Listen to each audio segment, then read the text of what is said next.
Hello बच्चों, आज मैं आपके लिए राजस्थानी लोक कथा पर आधारित कहानी सुनेली का कुआं लेकर आई हूँ।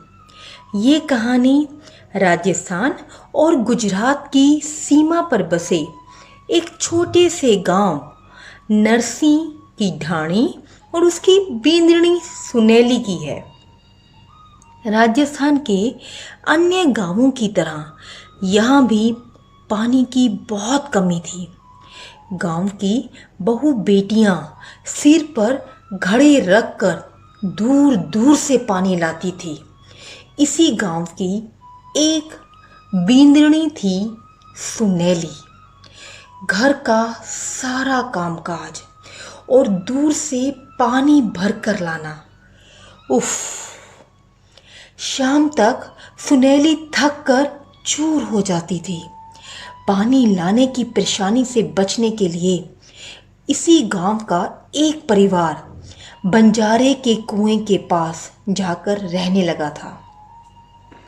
सुनेली चाहती थी कि उसका परिवार भी किसी कुएं के पास जाकर डेरा जमाए, लेकिन उसके परिवार के लोग अपने पुरखों की ढाणी को छोड़कर कहीं भी और जाना नहीं चाहते थे। बेचारी सुनेली मन मार कर रह गई। एक दिन की बात है, सिर पर पानी का घड़ा उठाए मन में कुछ गुनती विचारती अनमनी सी सुनेली ढाणी की ओर लौट रही थी। खेजड़े के पेड़ के नीचे सांस लेने रुकी तो उसकी नजर खेजड़े की जड़ पर पड़ी। वहां उसे गीली मिट्टी दिखाई दी।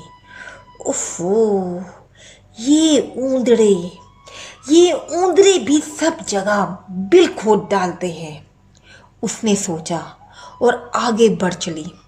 अचानक उसके मन में विचार आया कि बिल से खुदी मिट्टी तो गीली है। जरूर यहाँ पानी होना चाहिए। अगर यहाँ कुआं खोद ले तो दूर से पानी लेने नहीं जाना पड़ेगा। जल्दी से घर पहुंचकर उसने अपने दोनों बेटों से कहा, अपने अपने फावड़े उठा लो, गांव के खेजड़े के पास हम कुआं खोदेंगे। उसके दोनों बेटे और पति उसकी बात सुनकर हंसने लगे। ऊंदड़ों का बिल बनाना कौन सी नई बात है, पर यहां पानी कहां? उसके पति ने उसे समझाया, पर सुनेली बिल्कुल ना मानी। ना आओ तुम मेरे साथ, मैं अकेली ही कुआं खोद लूंगी, उसने कहा और फावड़ा उठाकर चल दी खेजड़े के पेड़ की ओर। बहुत देर तक जब सुनेली ना लौटी तो बूढ़े ठाकुर ने बेटों से सुनेली के बारे में पूछा। बेटे हंसते हुए बोले, मां तो फावड़ा लेकर कुआं खोदने गई है। ठाकुर ने बड़े बेटे को सुनेली को देखने भेजा। बेटा खेजड़े के पेड़ के पास पहुंचा तो देखता ही रह गया। उसकी मां फावड़े से खुदाई कर रही थी। पास बहुत सी ताजी मिट्टी पड़ी थी। उसने मां के हाथों से फावड़ा लेकर खोदना शुरू किया। ऊपर की थोड़ी सी रेत के नीचे नरम मिट्टी निकल रही थी। बेटा पूरे उत्साह से खोदने में लग गया। थोड़ा सुस्ताने के बाद सुनेली ने कहा, बेटा विश्वास के साथ कहती हूं कि यहां नीचे पानी है। सब मिलकर अगर खोदेंगे तो जल्दी ही कुआं बन सकता है, पर अगर कोई भी मेरा साथ नहीं देगा तो मुझे इसकी बिल्कुल भी परवाह नहीं। मैं अकेली ही यहां खुदाई करती रहूंगी। अब तो मैं अपने कुएं का पानी पीकर ही मरूंगी। तू खुदाई कर, मैं तेरे लिए रोटी लेकर आती हूं। बेटा जोश में खुदाई करता रहा।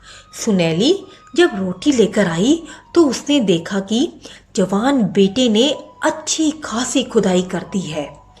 बेटा छाया में बैठकर रोटी खाने लगा तो सुनैली खुद फावड़ा लेकर खुदाई में जुट गई।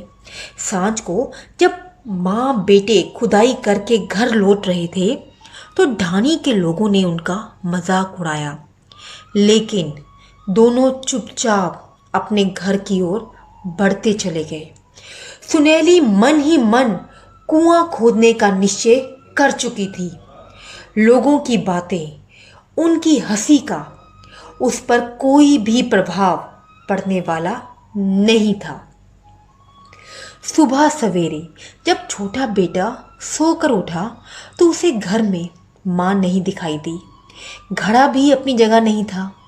पास में सोते हुए भाई को उठाकर उसने कहा, भाई साहब, माँ शायद ठीक ही कहती है।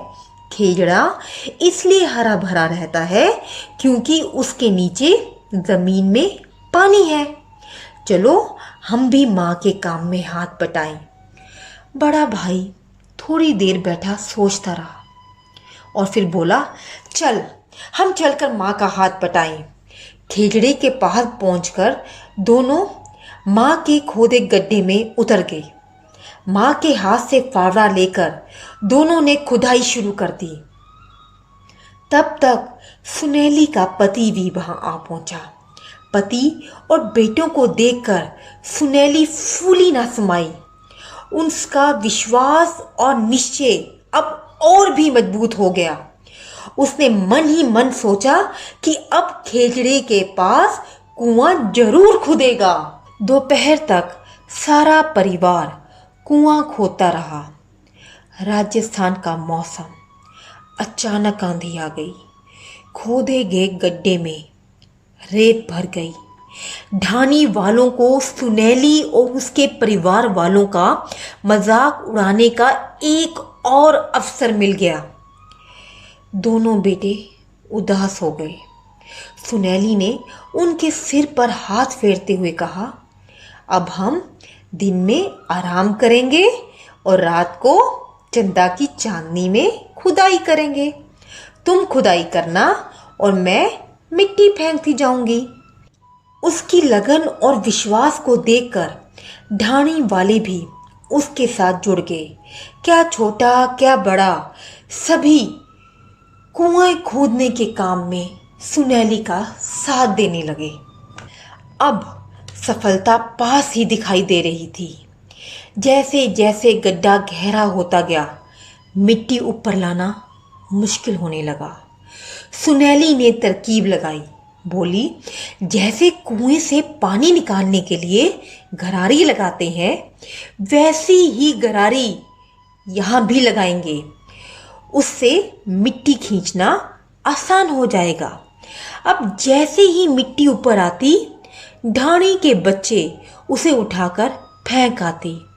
जल्दी ही कुएं में गीली मिट्टी निकल आई। लोगों की खुशी का ठिकाना नहीं रहा। अब खुदाई और जल्दी तथा तेजी से होने लगी। तभी कुएं में मीठा पानी निकला।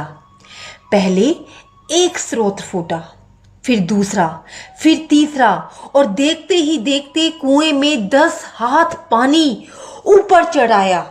शीतल मीठा पानी। ढाणी वाले खुशी के मारे नाच उठे। चारों ओर सुनैली की लगन और समझदारी की तारीफ होने लगी। खुद सुनैली का मन कर रहा था कि वह पानी में खूब खूब नहाए, मछली की तरह तैरे। अपनी प्रशंसा सुनकर उसकी आंखें भर आईं। वह बोली, भाई लोग, अकेला चना भाड़ नहीं फोड़ सकता। अगर आपने मेरा साथ नहीं दिया होता तो मैं अकेली क्या कर सकती थी। गांव के सबसे बूढ़े व्यक्ति ने कहा, बिंदनी सा, ये आपकी ही हिम्मत है, नहीं तो ऊंदड़े कब बिल नहीं खोदते थे और खेजड़े कहाँ नहीं उगते। 80 बरस तो मैंने इस ढाणी में काट दिए। अब तक किसी की बुद्धि काम नहीं की कि यहाँ पानी भी निकल सकता है। बाद में वह कुआं पक्का बनवा दिया गया। कहा जाता है उस कुएं का पानी कभी भी खत्म नहीं होता और लोग उसे आज भी सुनैली का कुआं कहते हैं। तो बच्चों, हमने सीखा कि सुनैली ने अपने दृढ़ संकल्प, कठोर परिश्रम और सूझबूझ से नरसी की ढाणी में पानी की समस्या को तो दूर किया ही, लेकिन साथ ही विषम परिस्थितियों को भी अपने दृढ़ निश्चय के आगे झुकने पर विवश कर दिया। सुनैली से हमने सीखा, कोशिश कर हल निकलेगा, आज नहीं तो कल निकलेगा। अर्जुन के तीर सा सद मरुस्थल से भी जल निकलेगा। कोशिश जारी रख कुछ कर गुजरने की, जो आज है थमा थमा सा चल निकलेगा। कोशिश कर हल निकलेगा। सो डियर स्टूडेंट्स, आप भी अपनी कोशिश जारी रखें, अपने सपनों को, अपनी मंजिल को पाने की कोशिश, क्योंकि कामयाबी कोशिश करने से हासिल होती है, इंतज़ार करने से नहीं। इसी के साथ अब दीजिए इजाज़त। नमस्कार।